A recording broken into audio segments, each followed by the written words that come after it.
നമസ്കാരം, middle east ന്യൂസിലേക്ക് സ്വാഗതം. നോക്കാം തലക്കെട്ടുകൾ.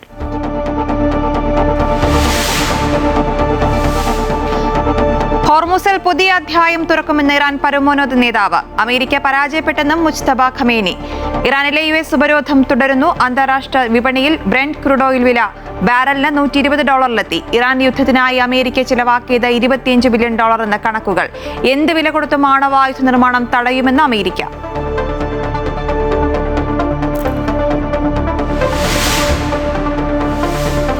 ട്രംപിന്റെ വാദം തള്ളി ഇന്ത്യ. ഓപ്പറേഷൻ സിന്ദൂർ ഇന്ത്യ സ്വമേധയാ നിർത്തിയതെന്നും പാകിസ്ഥാനെതിരെ ദീർഘകാല യുദ്ധത്തിന് ഇന്ത്യ പൂർണ്ണ സജ്ജമായിരുന്നുവെന്നും പ്രതിരോധ മന്ത്രി രാജ്നാഥ് സിംഗ്. പാകിസ്ഥാൻ അന്താരാഷ്ട്ര ഭീകരവാദത്തിന്റെ കേന്ദ്ര ബിന്ദുവെന്നും വിമർശനം.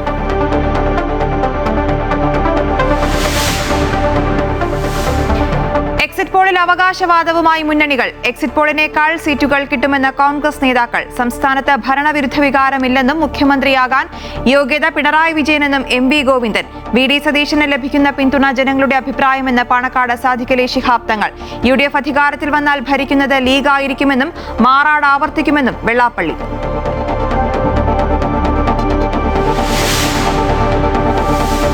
പോളിംഗ് ഉദ്യോഗസ്ഥർക്കിനി പോസ്റ്റൽ വോട്ടിന് അനുമതിയില്ല. ഇടക്കാല ഉത്തരവ് വേണമെന്ന ആവശ്യം ഹൈക്കോടതി തള്ളി. വോട്ട് നിഷേധിച്ചത് ഉന്നയിക്കേണ്ടത് തിരഞ്ഞെടുപ്പ് ഹർജിയിലെന്നും കോടതി.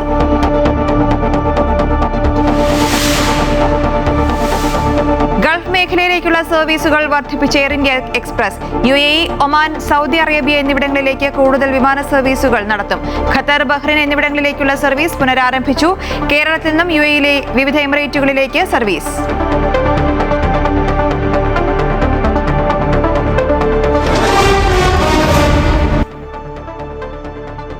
ഇറാനെതിരായ യുദ്ധത്തിനായി ഇതുവരെ $2500 കോടി ചിലവായതായി അമേരിക്കൻ പ്രതിരോധ മന്ത്രാലയം. പ്രതിരോധ സെക്രട്ടറി പീറ്റ് ഹെഗ്സെത്ത് US കോൺഗ്രസിന്റെ സായുധ സേനാ കമ്മിറ്റിക്ക് മുന്നിലാണ് ഇക്കാര്യം വെളിപ്പെടുത്തിയത്. ഇറാൻ യുദ്ധം 2 മാസം പിന്നിട്ടപ്പോഴാണ് ചെലവ് സംബന്ധിച്ച കണക്കുകൾ പുറത്തുവരുന്നത്. ഇന്ത്യൻ രൂപയിലാക്കിയാൽ ഇത് 2 ലക്ഷം കോടിയിലേറെയാകും. 14 അമേരിക്കൻ സൈനികർക്ക് ജീവൻ നഷ്ടപ്പെട്ടതായും അധികൃതർ വെളിപ്പെടുത്തിയിട്ടുണ്ട്. പ്രതിരോധ ബജറ്റ്, ഇറാൻ സംഘർഷം തുടങ്ങിയ വിഷയങ്ങളിലെ ചോദ്യങ്ങൾക്ക് ഉത്തരം നൽകാനാണ് പ്രതിരോധ സെക്രട്ടറി പീറ്റ് ഹെഗ്സെത്ത് കമ്മിറ്റിക്ക് മുമ്പാകെ ഹാജരായത്. ഇറാനെതിരെ യുദ്ധക്കളത്തിൽ US അതിശയിപ്പിക്കുന്ന സൈനിക വിജയം നേടിയെന്ന് അദ്ദേഹം അവകാശപ്പെട്ടു. Well, their nuclear facilities have been obliterated. Underground, they're buried and watching them 24/7. So we know where any nuclear material might be. We're watching it. 2027 സാമ്പത്തിക വർഷം പ്രതിരോധ വകുപ്പിന് $1.5 ട്രില്യൺ ബജറ്റ് അനിവാര്യമാണെന്നും അദ്ദേഹം പറഞ്ഞു. യുദ്ധത്തെ വിമർശിക്കുന്ന ഡെമോക്രാറ്റുകളെയും ചില റിപ്പബ്ലിക്കൻ അംഗങ്ങളെയും അദ്ദേഹം കടുത്ത ഭാഷയിൽ വിമർശിച്ചു. ഇതോടെ യോഗത്തിൽ പലവട്ടം തർക്കങ്ങളുണ്ടായി. യുദ്ധത്തിന്റെ ലക്ഷ്യമെന്താണെന്നും എപ്പോൾ അവസാനിക്കുമെന്നുമുള്ള ചോദ്യങ്ങൾക്ക് വ്യക്തമായ മറുപടി നൽകാൻ സർക്കാരിന് കഴിഞ്ഞില്ലെന്ന് വിമർശനമുയർന്നു. യുദ്ധം മൂലം അമേരിക്കയുടെ ആയുധശേഖരം കുറയുന്നുവെന്ന വാർത്തകളിലും പ്രതിപക്ഷ കക്ഷികൾ വിശദീകരണം തേടി. ദശലക്ഷക്കണക്കിന് അമേരിക്കക്കാരുടെ ആരോഗ്യ സംരക്ഷണത്തിനായി ചെലവഴിക്കേണ്ട തുകയാണ് ട്രംപ് യുദ്ധത്തിൽ കൊണ്ട് തുലച്ചതെന്ന് ഡെമോക്രാറ്റുകൾ കടുത്ത വിമർശനമുയർത്തി. അതിനിടെ സംഘർഷത്തിന്റെ പശ്ചാത്തലത്തിൽ ആഗോള വിപണിയിൽ എണ്ണവില ഉയരുകയാണ്. ക്രൂഡ് ഓയിൽ വില ബാരലിന് $120 കടന്നു. News desk, Amrita news. ആണവ മിസൈൽ ശേഷി ഇറാന്റെ ദേശീയ സ്വത്താണെന്നും അത് തങ്ങൾ സൂക്ഷ്മമായി സംരക്ഷിക്കുമെന്നും ഇറാൻ പരമോന്നത നേതാവ് മുജ്തബ ഖമേനി. ഇറാന്റെ ആണവ മിസൈൽ പദ്ധതികൾ അവസാനിപ്പിക്കാനുള്ള US പ്രസിഡന്റ് ഡൊണാൾഡ് ട്രംപിന്റെ നീക്കങ്ങൾക്ക് മറുപടിയായാണ് ഖമേനിയുടെ പ്രസ്താവന. പേർഷ്യൻ ഉൾക്കടൽ ദിനത്തോടനുബന്ധിച്ച് പുറത്തിറക്കിയ സന്ദേശത്തിലാണ് പ്രസ്താവന. ഗൾഫ് മേഖലയ്ക്ക് അമേരിക്കയില്ലാത്ത ഒരു ഭാവി ഉണ്ടാകുമെന്നും അദ്ദേഹം പറഞ്ഞു. മേഖലയെ അസ്ഥിരപ്പെടുത്തുന്നത് US സൈനിക സാന്നിധ്യമാണ്. സ്വന്തം സൈനിക താവളങ്ങൾ പോലും സംരക്ഷിക്കാൻ സാധിക്കാത്ത അമേരിക്ക എങ്ങനെ ഗൾഫിന് സുരക്ഷ ഒരുക്കുമെന്നും അദ്ദേഹം ചോദിച്ചു. ഇറാനിലെ US ഉപരോധം തുടരുമോ എന്ന ആശങ്കയ്ക്കിടെ അന്താരാഷ്ട്ര വിപണിയിൽ ബ്രെന്റ് ക്രൂഡ് ഓയിൽ വില കുതിച്ചുയരുന്നു. ബാരലിന് $120 കടന്നു. 2022 ജൂണിന് ശേഷമുള്ള ഏറ്റവും ഉയർന്ന നിരക്കാണ് ഇത്. നിലവിൽ ഉപരോധം പിൻവലിക്കാൻ അമേരിക്ക തയ്യാറായിട്ടില്ല. അതേസമയം ഉപരോധം അവസാനിപ്പിച്ചില്ലെങ്കിൽ എണ്ണവില $140 ഇറാന്റെ ഭീഷണി. ഹോർമൂസ് കടലിടുക്ക് തുറക്കണമെന്ന് ഇറാനോട് ജർമ്മനി ആവശ്യപ്പെട്ടു. പഹൽഗാം ഭീകരാക്രമണത്തെ തുടർന്ന് പാകിസ്ഥാനെതിരെ ആരംഭിച്ച ഓപ്പറേഷൻ സിന്ദൂർ ഇന്ത്യ സ്വമേധയാ നിർത്തിയതാണെന്ന് പ്രതിരോധ മന്ത്രി രാജ്നാഥ് സിംഗ്. പാകിസ്ഥാനെതിരെ ദീർഘകാല യുദ്ധത്തിന് ഇന്ത്യ പൂർണ്ണ സജ്ജമായിരുന്നുവെന്നും അദ്ദേഹം പറഞ്ഞു. ANA സംഘടിപ്പിച്ച ദേശീയ സുരക്ഷാ ഉച്ചകോടി 2.0 സംസാരിക്കുകയായിരുന്നു അദ്ദേഹം. പാകിസ്ഥാൻ അന്താരാഷ്ട്ര ഭീകരവാദത്തിന്റെ കേന്ദ്ര ബിന്ദുവാണെന്നും അദ്ദേഹം ആരോപിച്ചു. രാവണന്റെ നാഭിയിലെ അമൃത് പോലെയാണ് ഭീകരവാദം. ഒരു തല വെട്ടിമാറ്റിയാലും മറ്റൊന്ന് സജീവമാകും. ഭീകരവാദത്തെ നിലനിർത്തുന്ന ഈ ഉറവിടത്തെ ഇല്ലാതാക്കുകയാണ് വേണ്ടതെന്നും പ്രതിരോധ മന്ത്രി പറഞ്ഞു. कि भारत की सैन्य शक्ति अब साइलोस में काम नहीं करती है, बल्कि यह एक ज्वाइंट इंटीग्रेटेड और ग्लोबल पावर के रूप में उभर चुकी है. यही कारण था कि हमने अपनी शर्तों पर, अपने समय पर उस ऑपरेशन को अंजाम दिया और अपनी शर्तों पर ही उसे हमने समाप्त भी किया. ऑपरेशन के दौरान भी हमने प्रिसाइजली उन्हीं को टारगेट किया जिन्होंने हमारे ऊपर हमला किया था. പശ്ചിമബംഗാളിൽ എക്സിറ്റ് പോൾ പ്രവചനങ്ങൾക്ക് സമാനമായി അട്ടിമറി വിജയമുണ്ടാകുമെന്ന ആത്മവിശ്വാസത്തിലാണ് BJP. കടുത്ത ഭരണവിരുദ്ധ വികാരമാണ് റെക്കോർഡ് പോളിംഗിലൂടെ പ്രതിഫലിച്ചതെന്നാണ് BJPയുടെ നിഗമനം. എന്നാൽ യഥാർത്ഥ ജനവിധി തനിക്കൊപ്പം ആകുമെന്ന ഉറച്ച വിശ്വാസത്തിലാണ് മമതാ ബാനർജി. അസമിലും BJPക്ക് ഭരണ തുടർച്ചയാണ് എക്സിറ്റ് പോളുകൾ ചൂണ്ടിക്കാണിക്കുന്നത്. SIR-ന് ശേഷം നടന്ന തിരഞ്ഞെടുപ്പിൽ റെക്കോർഡ് പോളിംഗ് രേഖപ്പെടുത്തിയ ബംഗാൾ ആര് പിടിച്ചെടുക്കുമെന്ന് ആകാംക്ഷയോടെ ഉറ്റുനോക്കുകയാണ് രാജ്യം. പുറത്തുവന്ന എക്സിറ്റ് പോളുകൾക്ക് സമാനമായി 170-ൽ കൂടുതൽ സീറ്റുകൾ നേടി ബംഗാളിൽ ആദ്യമായി ഭരണം പിടിക്കുമെന്ന ആത്മവിശ്വാസത്തിലാണ് BJP ക്യാമ്പ്. 2 ഘട്ട വോട്ടെടുപ്പിലും രേഖപ്പെടുത്തിയ റെക്കോർഡ് പോളിംഗ് തൃണമൂലിനെതിരായ ഭരണവിരുദ്ധ വികാരമാണെന്നും തൃണമൂൽ കോട്ടകൾ പലതും തകർന്നടിയുമെന്നുമാണ് BJPയുടെ നിഗമനം. പുറത്തുവന്ന എക്സിറ്റ് പോളുകളിൽ 2 മാത്രമാണ് ബംഗാളിൽ തൃണമൂൽ കോൺഗ്രസിന് ഭരണ തുടർച്ച പ്രഖ്യാപിച്ചത്. എന്നാൽ യഥാർത്ഥ ജനവിധി തനിക്കൊപ്പമാകുമെന്നും ബംഗാൾ ഒരിക്കലും BJPക്ക് മുൻപിൽ കീഴടങ്ങില്ലെന്നുമാണ് മുഖ്യമന്ത്രി മമതാ ബാനർജിയുടെ ആത്മവിശ്വാസം. സംസ്ഥാനത്തെ രാഷ്ട്രീയ ചിത്രത്തിൽ നിന്ന് തന്നെ അപ്രസക്തമായി പോയ CPM-ഉം കോൺഗ്രസും തിരിച്ചുവരവിനുള്ള പോരാട്ടം നടത്തിയെങ്കിലും വലിയ മുന്നേറ്റം ഉണ്ടാക്കില്ല എന്നാണ് എല്ലാ എക്സിറ്റ് പോളുകളും ചൂണ്ടിക്കാട്ടിയത്. കൂടാതെ 126 അംഗ അസം നിയമസഭയിൽ BJP ഹാട്രിക് വിജയം നേടുമെന്നാണ് എക്സിറ്റ് പോൾ ഫലങ്ങൾ സൂചിപ്പിച്ചത്. എക്സിറ്റ് പോളിനും അപ്പുറം 100-ലധികം സീറ്റുകൾ നേടിക്കൊണ്ടായിരിക്കും അസമിൽ BJPയുടെ 3ാം വിജയമെന്നാണ് മുഖ്യമന്ത്രി ഹിമന്ത ബിശ്വ ശർമ്മ ഉൾപ്പെടെയുള്ളവരുടെ പ്രതികരണം.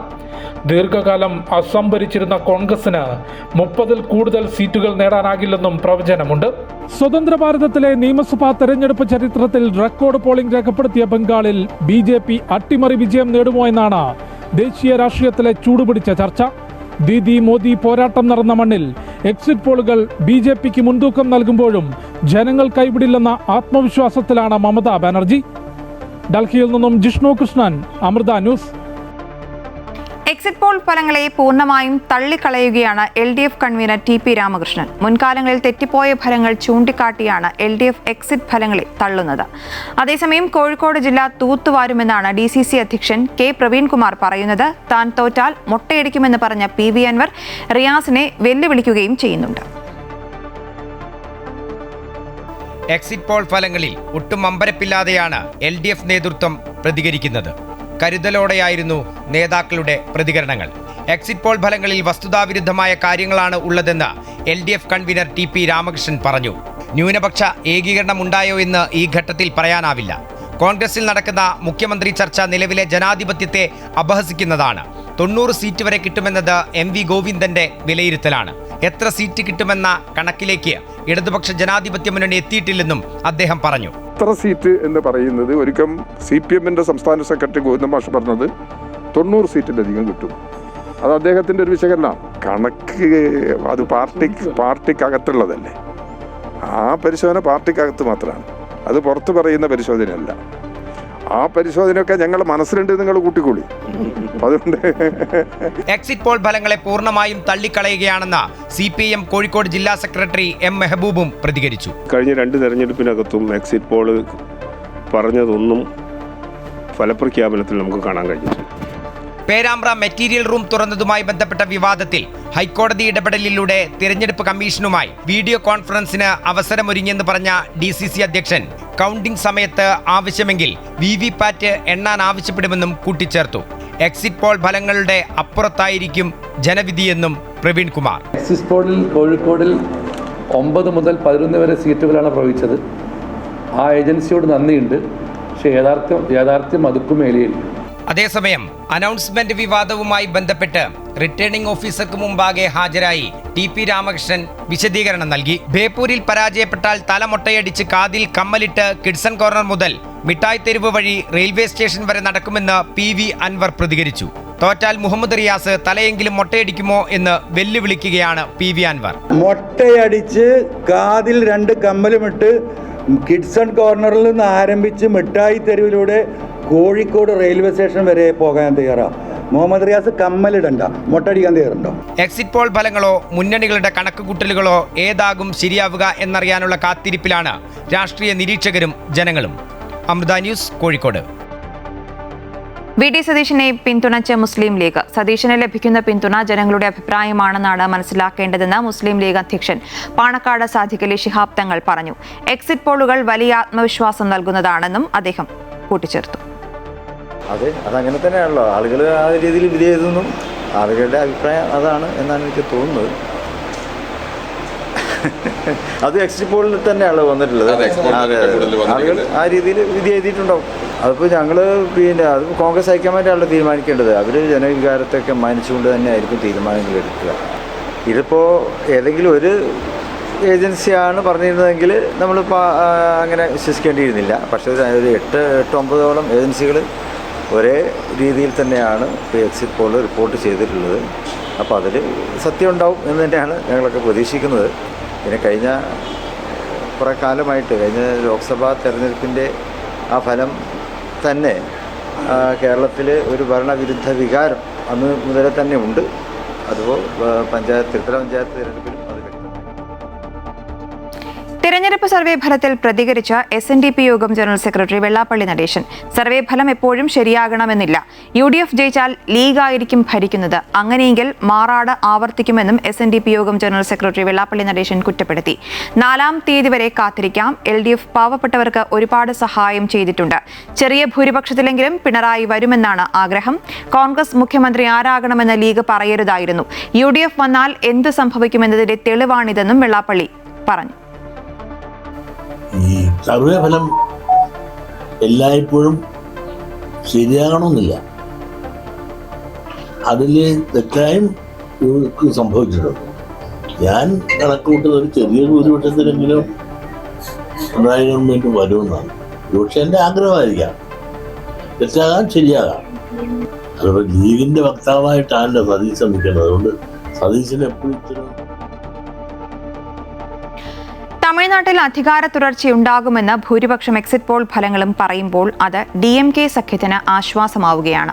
എന്നാൽ 128 മുതൽ 147 സീറ്റുകൾ വരെ നേടി NDA സഖ്യം അധികാരത്തിൽ വരുമെന്നാണ് ടൈംസ് നൗ പറയുന്നത്. NDA അധികാരത്തിലെത്തുമെന്ന് CNN പറയുന്നു. അതേസമയം വിജയുടെ TVK 18 മുതൽ 24 സീറ്റുകൾ നേടുമെന്നാണ് പ്രവചനം. നിയമസഭാ തെരഞ്ഞെടുപ്പ് ഫലം പുറത്തുവന്നതിനു ശേഷം അണ്ണാ DMKയും നടൻ വിജയുടെ പാർട്ടിയായ തമിഴക വെട്രി കഴകവും അടുക്കാൻ സാധ്യതയുണ്ടെന്നാണ് അഭ്യൂഹം. രഹസ്യ ചർച്ച നടക്കുന്നുണ്ടോ എന്നാണ് വിവരം. തെരഞ്ഞെടുപ്പ് ഫലത്തെ ആശ്രയിച്ചായിരിക്കും ചർച്ചകൾ നിർണായക ഘട്ടത്തിലേക്ക് കടക്കുക.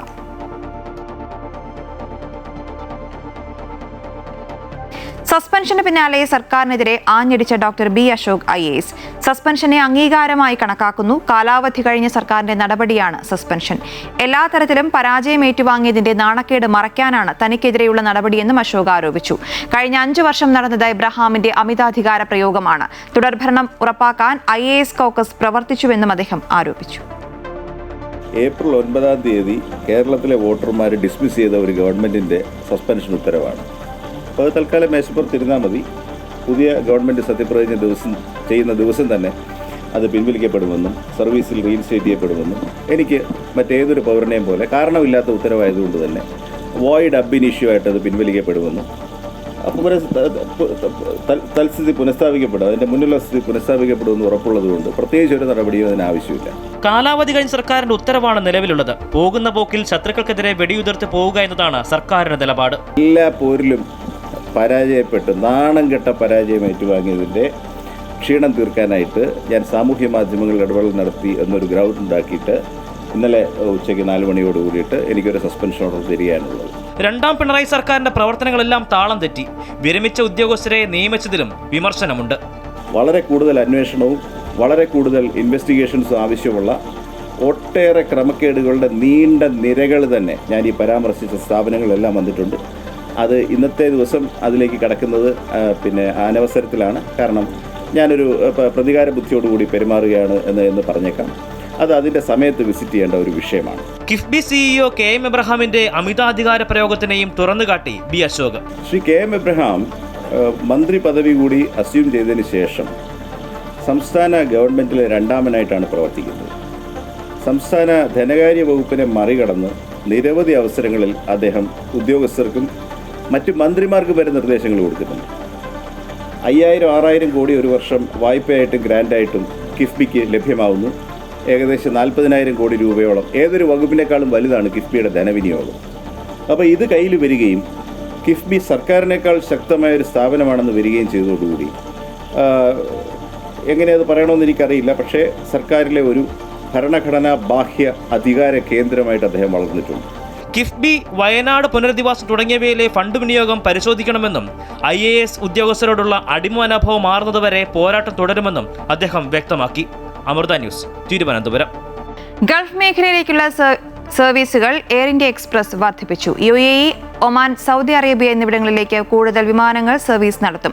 ഖത്തർ, ബഹ്റിൻ എന്നിവിടങ്ങളിലേക്കുള്ള സർവീസ് പുനരാരംഭിച്ചിട്ടുമുണ്ട്. കേരളത്തിൽ നിന്നും UAEയിലെ വിവിധ എമിറേറ്റുകളിലേക്കും ജിദ്ദ, റിയാദ്, ദമാം എന്നീ സൗദി നഗരങ്ങളിലേക്കും എയർ ഇന്ത്യ എക്സ്പ്രസ് വിമാനങ്ങൾ സർവീസ് നടത്തുന്നുണ്ട്. ദുബായിൽ നിന്നും കണ്ണൂർ, അബുദാബിയിൽ നിന്നും കൊച്ചി, കോഴിക്കോട്, ഷാർജയിൽ നിന്നും കൊച്ചി, കോഴിക്കോട് എന്നിവിടങ്ങളിലേക്ക് വിമാന സർവീസുകളുണ്ട്. കൂടാതെ റാസ് അൽ ഖൈമിൽ നിന്നും കൊച്ചിയിലേക്കും കോഴിക്കോട്ടേക്കും, അൽ ഐനിൽ നിന്നും കോഴിക്കോട്ടേക്കും എയർ ഇന്ത്യ എക്സ്പ്രസ് വിമാനങ്ങൾ സർവീസ് നടത്തുന്നുണ്ട്. ഗൾഫിലെ അവധിക്കാലം തുടങ്ങാനിരിക്കെ എയർ ഇന്ത്യ എക്സ്പ്രസ് വിമാന സർവീസുകൾ വർദ്ധിപ്പിച്ചത് പ്രവാസികൾക്ക് ഗുണകരമാകും. കുവൈറ്റിൽ ഞായറാഴ്ച ആരംഭിക്കുന്ന സെക്കൻഡറി സ്കൂൾ വിദ്യാർത്ഥികളുടെ സ്കൂൾ സമയത്തിൽ മാറ്റം. രാവിലെ 8-ന് ആരംഭിക്കുന്ന അധ്യയനം ഉച്ചയ്ക്ക് 12:35 വരെയാക്കുമെന്ന് വിദ്യാഭ്യാസ മന്ത്രാലയം വ്യക്തമാക്കി. അവശ്യ കോഴ്സുകൾക്ക് കൂടുതൽ ഊന്നൽ നൽകുന്നതിനായി പ്രധാന വിഷയങ്ങളിൽ ശ്രദ്ധ കേന്ദ്രീകരിച്ച ടൈം ടേബിൾ പുനഃക്രമീകരിച്ചിട്ടുണ്ട്. പ്രതിദിനം 40 മിനിറ്റുകൾ വീതമുള്ള 6 പീരീഡുകളാണ് ഉണ്ടാവുക.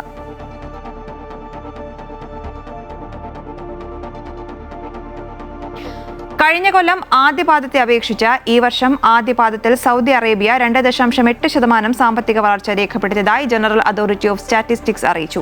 എണ്ണ മേഖല 2.3%, പെട്രോൾ ഇതര മേഖല 2.8%, സർക്കാർ മേഖല 1.5% വളർച്ച കൈവരിച്ചു. കഴിഞ്ഞ വർഷം 4-ാം പാദത്തെ അപേക്ഷിച്ച് ഇക്കഴിഞ്ഞ പാദത്തിൽ മൊത്തം ആഭ്യന്തര ഉൽപാദനത്തിൽ 1.5% വളർച്ച രേഖപ്പെടുത്തിയതായും ജനറൽ അതോറിറ്റി ഫോർ സ്റ്റാറ്റിസ്റ്റിക്സ് അറിയിച്ചു.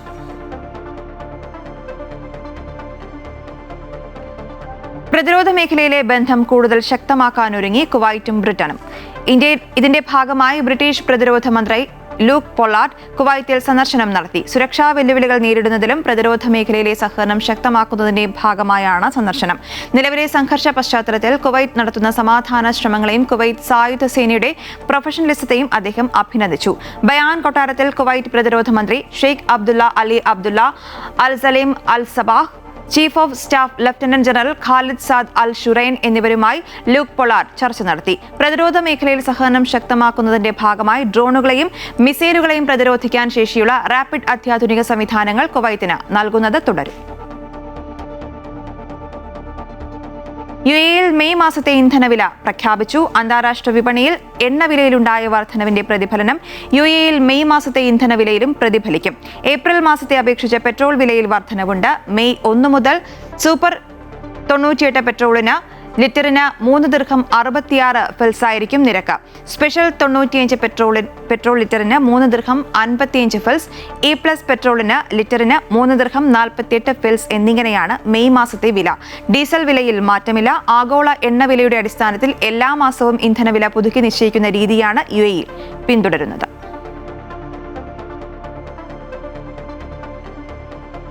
സൗദി അറേബ്യയിലെ വിവിധ വിമാന കമ്പനികൾക്കെതിരെ കഴിഞ്ഞ മാസം യാത്രക്കാരിൽ നിന്ന് 2033 പരാതികൾ ലഭിച്ചതായി Saudi general authority of civil aviation അറിയിച്ചു.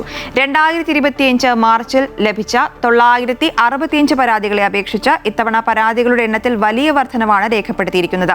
വിമാന സർവീസുകൾ റദ്ദാക്കൽ, സമയക്രമത്തിലെ മാറ്റങ്ങൾ, ടിക്കറ്റ് തുക തിരികെ നൽകുന്നതിലെ താമസം, ബാഗേജ് സേവനങ്ങളിലെ പിഴവുകൾ എന്നിവയുമായി ബന്ധപ്പെട്ടാണ് കൂടുതൽ പരാതികളും. പ്രമുഖ വിമാന കമ്പനികളിൽ ഏറ്റവും കുറവ് പരാതികൾ ലഭിച്ചത് സൗദി അറേബ്യൻ എയർലൈൻസിനെതിരെയാണ്. ഓരോ ലക്ഷം യാത്രക്കാരിലും 27 പേർ എന്ന തോതിലാണ് സൗദിക്കെതിരെ പരാതി ഉയർത്തിയിരിക്കുന്നത്. ഇതിൽ 76% പരാതികളും കമ്പനി സമയബന്ധിതമായി പരിഹരിച്ചു. കുവൈറ്റിൽ ഇന്റർമീഡിയറ്റ് വിഭാഗം വരെയുള്ള വിദ്യാർത്ഥികൾക്ക് ഈ അധ്യയന വർഷം അവസാനിക്കുന്നതുവരെ പഠനം ഓൺലൈൻ വഴി തുടരാൻ തീരുമാനം. പുതിയ തീരുമാനപ്രകാരം കിൻഡർഗാർട്ടൻ, പ്രൈമറി, അപ്പർ പ്രൈമറി വിദ്യാർത്ഥികൾക്ക് ഈ അധ്യയന വർഷം അവസാനിക്കുന്നതുവരെയുള്ള നിലവിൽ ഓൺലൈൻ പഠനരീതി തുടരും. ഇന്ത്യൻ സ്കൂളുകളിൽ 8ാം ക്ലാസ് വരെയുള്ള പഠനം ഓൺലൈൻ വഴിയും 9 മുതൽ +2 വരെയുള്ള വിദ്യാർത്ഥികൾക്ക് നേരിട്ടും ക്ലാസുകൾ ആരംഭിക്കും. സ്വകാര്യ സ്കൂളുകൾക്ക് സെക്കൻഡറി ക്ലാസുകളിലെ പഠനം നേരിട്ടോ ഓൺലൈൻ വഴിയോ നടത്താമെന്നത് സ്വയം തീരുമാനിക്കാനുള്ള അധികാരം നൽകിയിട്ടുണ്ട്. എന്നാൽ വാർഷിക പരീക്ഷകൾ നേരിട്ട് നടത്തണമെന്നും വിദ്യാർത്ഥികളുടെ ഹാജർ ഉറപ്പാക്കണമെന്നും വ്യവസ്ഥയുണ്ട്. ഇന്റർമീഡിയറ്റ് വിദ്യാർത്ഥികൾക്ക് നേരിട്ടുള്ള പഠനം പുനരാരംഭിക്കാൻ കഴിഞ്ഞ ദിവസം മന്ത്രിസഭായോഗം തീരുമാനിച്ചിരുന്നു.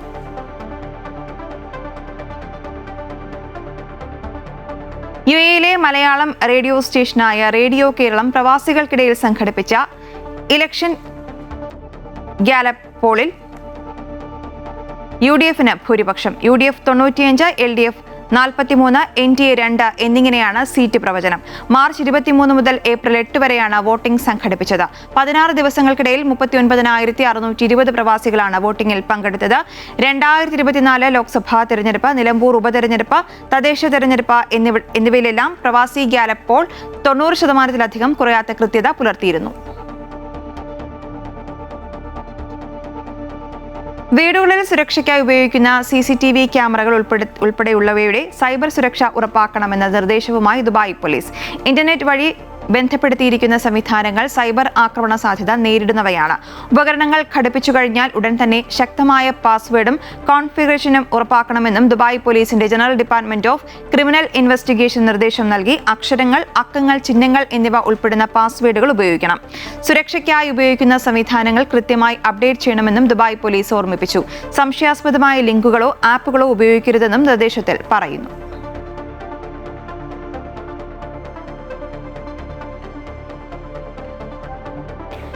തൊഴിലാളികൾക്ക് ആദരമർപ്പിച്ച വിവിധ പരിപാടികളുമായി Dubai general directorate of identity and foreigners affairs അന്താരാഷ്ട്ര തൊഴിലാളി ദിനത്തോടനുബന്ധിച്ച് പരിപാടികൾ സംഘടിപ്പിക്കുന്നു. മെയ് 1 വൈകുന്നേരം 4 മുതൽ 6 വരെ പ്രധാന പരിപാടികൾ അരങ്ങേറും. തൊഴിലാളികൾക്ക് നേരിട്ടും വെർച്വൽ പ്ലാറ്റ്ഫോമുകളിലൂടെയും പങ്കാളികളാകാം. ബ്ലൂ കണക്ട് എന്ന മൊബൈൽ ആപ്ലിക്കേഷൻ വഴി മുൻകൂട്ടി രജിസ്റ്റർ ചെയ്ത് പരിപാടിയിൽ പങ്കെടുക്കുവാനും നറുക്കെടുപ്പിലൂടെ സമ്മാനങ്ങൾ നേടാനും അവസരമുണ്ട്. ആഘോഷങ്ങളുടെ ഭാഗമായി തൊഴിലാളികളുടെ താമസ കേന്ദ്രങ്ങളിൽ പ്രത്യേക വിനോദ, കായിക പരിപാടികളും സംഘടിപ്പിക്കും. മികച്ച സേവനം കാഴ്ചവെക്കുന്ന തൊഴിലാളികളെ നേരിട്ട് സന്ദർശിച്ച് ആദരിക്കുന്ന റെക്കഗ്നിഷൻ വിസിറ്റുകൾ ആണ് ഈ വർഷത്തെ പ്രധാന ആകർഷണം. ഇതിനു മുൻപ് 100-ലധികം വിലപിടിപ്പുള്ള സമ്മാനങ്ങൾ ഉൾപ്പെടുത്തിയ പ്രത്യേക നറുക്കെടുപ്പും നടക്കും.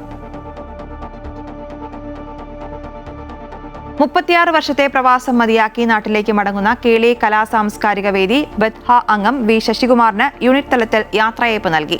1990 സൗദിയിലെത്തിയ ശശികുമാർ റിയാദിലും ദമാമിലുമായി വിവിധ കമ്പനികളിൽ ജോലി ചെയ്തിട്ടുണ്ട്. കഴിഞ്ഞ 17 വർഷമായി റിയാദിലെ ഒരു സ്വകാര്യ സ്ഥാപനത്തിലെ അഡ്മിനിസ്ട്രേഷൻ വകുപ്പിൽ ജോലി ചെയ്തു വരികയായിരുന്നു അദ്ദേഹം.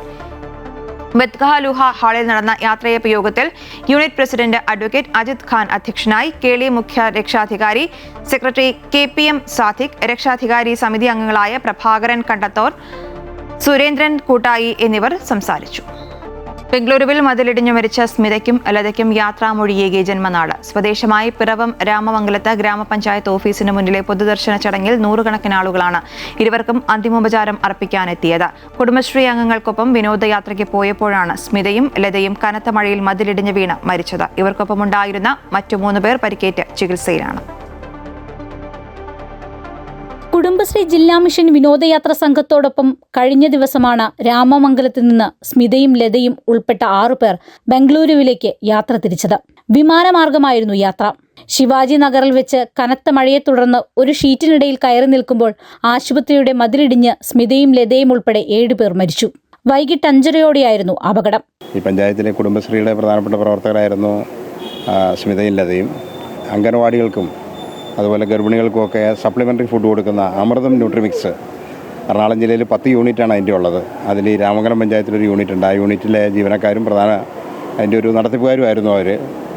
അതിൽ നിന്ന് കിട്ടുന്ന ഒരു തുച്ഛമായ വരുമാനമായിരുന്നു ഇരു കുടുംബങ്ങളുടെ ആശ്രയം.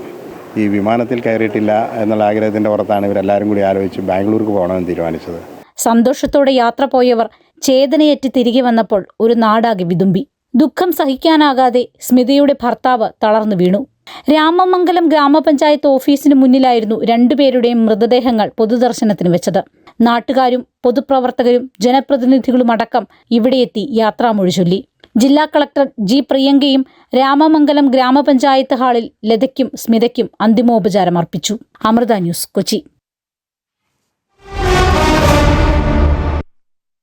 IPL മത്സരത്തിനിടെ ഡ്രസ്സിംഗ് റൂമിലിരുന്ന സിഗരറ്റ് ഉപയോഗിച്ചതിന് രാജസ്ഥാൻ റോയൽസ് നായകൻ റിയാൻ പരാഗിന് കനത്ത പിഴ ചുമത്തി. മാച്ച് ഫീയുടെ 25% പിഴയും ഒരു ഡീമെറിറ്റ് പോയിന്റും ചുമത്തിയതായി BCCI വ്യക്തമാക്കി. ചൊവ്വാഴ്ച പഞ്ചാബുമായുള്ള മത്സരത്തിന്റെ 16-ാം ഓവറിൽ ബ്രോഡ്കാസ്റ്റ് ക്യാമറ ഡ്രസ്സിംഗ് റൂമിലേക്ക് തിരിഞ്ഞപ്പോഴാണ് പരാഗ് സിഗരറ്റ് ഉപയോഗിക്കുന്നത് പതിഞ്ഞത്. സിഗരറ്റ് നിർമ്മിക്കുവാനോ ഉപയോഗിക്കുവാനോ വിൽപ്പന നടത്തുവാനോ ഇറക്കുമതി ചെയ്യാനോ ഇന്ത്യയിൽ അനുമതിയില്ല. സ്റ്റേഡിയത്തിന്റെ പരിസരത്തും ഡ്രസ്സിംഗ് റൂമിലും പുകവലി പൂർണ്ണമായും നിരോധിച്ചിട്ടുമുണ്ട്. IPL പെരുമാറ്റച്ചട്ടത്തിന്റെ ലെവൽ 1 പരാഗ് ലംഘിച്ചതായി BCCI അറിയിച്ചു. ന്യൂസ് പൂർണ്ണമാകുന്നു. കൂടുതൽ വാർത്തകൾക്കായി അമൃത ന്യൂസ് യൂട്യൂബ് ചാനൽ കാണുക.